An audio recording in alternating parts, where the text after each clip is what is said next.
नमस्कार, capital TV Uttar Pradesh देख रहे हैं आप। मैं हूं राधिका राज। आज इस स्पेशल स्टोरी में बात होगी साइबर दुनिया की वो खतरनाक और अंतरराष्ट्रीय साजिश की, जो नोएडा की चमकती इमारतों से शुरू होकर नाइजीरिया और दक्षिण अफ्रीका तक फैली हुई थी। एक बड़ा फ्रॉड मॉड्यूल जिसका मकसद था कोऑपरेटिव बैंकों की कमजोर साइबर सुरक्षा का फायदा उठाकर 60 से 80 करोड़ रुपए की भारी भरकम ठगी करना, पैसे को म्यूल अकाउंट्स में घुमाना, फिर क्रिप्टो करेंसी में बदलकर विदेश भेज देना ताकि ट्रैकिंग लगभग नामुमकिन हो जाए। लेकिन यूपी पुलिस की साइबर क्राइम टीम ने समय रहते इस पूरे जाल को पकड़ लिया। तो कैसे नोएडा बन गया इस अंतरराष्ट्रीय फ्रॉड का हब, कैसे पुलिस ने डिजिटल ट्रेल फॉलो करके विदेशी गिरोह को बेनकाब किया, पूरी कहानी बताएंगे आपको विस्तार से।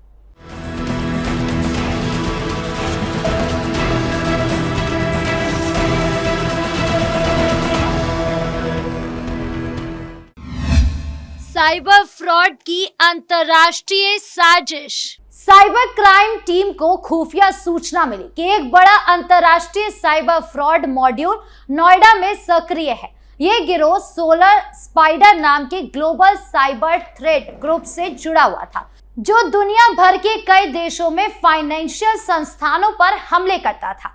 पुलिस को पता चला कि ये लोग बैंकिंग सिस्टम की कमजोरियों का फायदा उठा रहे, खासकर उन कोऑपरेटिव बैंकों की जहां साइबर सिक्योरिटी अपेक्षाकृत कमजोर होती है और वीकेंड पर निगरानी और भी ढीली पड़ जाती है। गिरोह की रणनीति बेहद सोची समझी और खतरनाक थी। वो जानबूझकर शनिवार या रविवार को बड़े ट्रांजैक्शन करते थे, क्योंकि इन दिनों बैंक में स्टाफ कम होता है, अलर्ट सिस्टम धीमा पड़ जाता है, फ्रॉड का पता देर से लगता है। इसी का फायदा उठाकर उन्होंने गुजरात के एक कोऑपरेटिव बैंक को निशाना बनाया। 7 से 8 मार्च के बीच करीब 7 करोड़ रुपए ट्रांसफर कर दिए। लेकिन ये तो सिर्फ टेस्टिंग थी। असली प्लान था 60 से 80 करोड़ रुपए अलग अलग म्यूल अकाउंट में भेजना। म्यूल अकाउंट वो खाते होते हैं जो सिर्फ पैसे को इधर उधर घुमाने के लिए इस्तेमाल किए जाते हैं, ताकि असली स्रोत का पता न चल सके। इसके बाद ये पैसे क्रिप्टो करेंसी में बदलकर नाइजीरिया और दक्षिण अफ्रीका के विदेशी वॉलेट्स में भेज दिए जाते हैं, जहां से ट्रैकिंग लगभग असंभव हो जाती है। पुलिस की जांच में ये खुलासा हुआ है कि ये नेटवर्क बहुत बड़ा और संगठित था। नोएडा सिर्फ ऑपरेशनल बेस था, जहां विदेशी नागरिक रहकर काम चला रहे थे, लेकिन मास्टरमाइंड नाइजीरिया और दक्षिण अफ्रीका में बैठे थे। गिरोह funding attack, bank account hacking और डिजिटल कमजोरियों का इस्तेमाल कर पैसे ट्रांसफर करता। अगर पुलिस समय रहते ना पकड़ती तो 80 करोड़ तक की ठगी आसानी से हो जाती और पैसे विदेश चले जाते। लेकिन यूपी पुलिस की सतर्कता ने इस साजिश को बीच में ही रोक दिया। पुलिस की सतर्कता और तेज कार्रवाई। ये सब इतना आसान नहीं था। पुलिस को पता था कि ये कोई छोटा मोटा लोकल फ्रॉड नहीं, ये एक बड़ा अंतरराष्ट्रीय नेटवर्क है जिसमें विदेशी मास्टरमाइंड बैठे हैं और नोएडा में उनके एजेंट काम कर रहे हैं। इसीलिए गौतम बुद्ध नगर पुलिस कमिश्नरेट की साइबर क्राइम टीम ने सूचना मिलते ही तुरंत हाई अलर्ट मोड में आ गई। थाना साइबर क्राइम की पूरी टीम, थाना नॉलेज पार्क के अफसर और मेरठ जोन की स्पेशल साइबर कमांडो यूनिट को एक साथ लगाया गया। ये टीम दिन रात एक कर रही थी, कोई छुट्टी नहीं, कोई ब्रेक नहीं, क्योंकि समय बहुत कम था। अगर देर हुई तो 7-8 करोड़ के बाद 80 करोड़ तक का ट्रांसफर हो सकता था और पैसे क्रिप्टो में बदलकर विदेश चले जाते। कई दिनों तक गहन तकनीकी निगरानी की गई, डिजिटल ट्रेल को फॉलो किया गया, आईपी एड्रेस ट्रेस किए गए, संदिग्ध फोन नंबरों की कॉल डिटेल्स रिकॉर्ड खंगाली गई, बैंक ट्रांजैक्शन की रियल टाइम मॉनिटरिंग शुरू कर दी गई, internet activity, VPN use, crypto wallet transfer, सब कुछ स्कैन किया गया। पुलिस ने कई टूल्स का इस्तेमाल किया, जैसे digital forensic software, IMEI tracking और बैंकिंग सिस्टम से लिंक करके संदिग्ध अकाउंट्स की लिस्ट बनाई। संदिग्ध गतिविधियों की रियल टाइम वॉच की गई। जैसे ही कोई बड़ा ट्रांसफर होने वाला होता, टीम अलर्ट हो जाती। फिर पुलिस ने जाल बिछाया, सटीक समय और लोकेशन पर छापेमारी की। नोएडा के एक इलाके में 2 नाइजीरियन नागरिकों को रंगे हाथों पकड़ लिया गया। इनके नाम मोडेव जोसेफ और संडे ओकोक्योवो बताए गए। दोनों नाइजीरिया के मूल निवासी हैं, लेकिन पिछले कुछ महीनों से नोएडा में रहकर ये ऑपरेशन चला रहे थे। गिरफ्तारी के वक्त उनके पास से कई महत्वपूर्ण डिजिटल डिवाइस बरामद हुए। कई लैपटॉप, दर्जनों smartphone, external hard drive, pen drive, sim cards और दूसरे इलेक्ट्रॉनिक सबूत। इन डिवाइसों में phishing scripts, hacking tools, crypto wallet apps और बैंक ट्रांसफर का पूरा रिकॉर्ड मिला।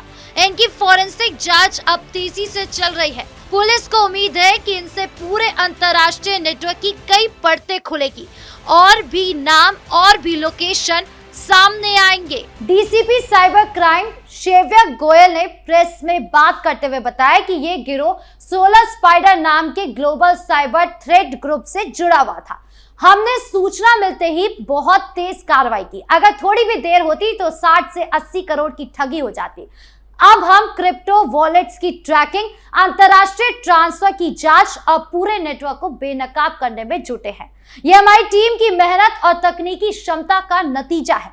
पुलिस ने तुरंत Indian cyber crime coordination centre को अलर्ट किया, संबंधित बैंकों को सूचित किया, खासकर गुजरात के उस कोऑपरेटिव बैंक को जहां से पहला 7 करोड़ का ट्रांसफर हुआ था। बाकी साजिश को रोक दिया गया और आगे के ट्रांसफर ब्लॉक कर दिए गए। ये गिरफ्तारी यूपी पुलिस की बहुत बड़ी सफलता है, क्योंकि ये मामला सिर्फ लोकल क्राइम नहीं था, ये पूरी तरह ग्लोबल और अंतर्राष्ट्रीय स्तर का था। नोएडा से शुरू होकर नाइजीरिया और दक्षिण अफ्रीका तक फैला हुआ। पुलिस की तेजी और सतर्कता ने न सिर्फ 80 करोड़ रुपए बचाए, बल्कि कई अन्य बैंकों को भी इस जाल से बचाया और साइबर क्राइम के खिलाफ यूपी की मुहिम को नई ताकत दी। गिरोह की खतरनाक रणनीति और बढ़ता खतरा। गिरोह की रणनीति देखकर सच में हैरानी होती है। ये लोग बहुत प्लानिंग से काम कर रहे थे।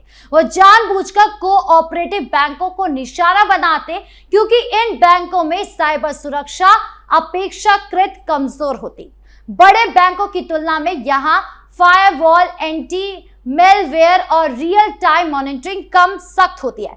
ट्रांजैक्शन वो शनिवार रविवार को करते, क्योंकि इन दिनों बैंक में स्टाफ बहुत कम होता है। अलर्ट सिस्टम धीमा पड़ जाता है, फ्रॉड का पता देर से लगता है और तब तक पैसे कई अकाउंट्स में गुजर चुके होते हैं। पैसे पहले म्यूल अकाउंट्स में जाते हैं। ये अकाउंट आमतौर पर फर्जी या बेनामी होते हैं या फिर किसी अनजान व्यक्ति के नाम पर खोले जाते हैं, जिन्हें थोड़े पैसे देकर इस्तेमाल किया जाता है। फिर ये पैसे क्रिप्टो करेंसी में कन्वर्ट होकर विदेशी वॉलेट में भेज दिए जाते हैं, जहां से ट्रैकिंग लगभग नामुमकिन हो जाती है। पुलिस को शक है कि ये नेटवर्क नाइजीरिया और दक्षिण अफ्रीका के बड़े बड़े साइबर गिरोह से सीधा जुड़ा हुआ है, जहां से कमांड और निर्देश आते थे।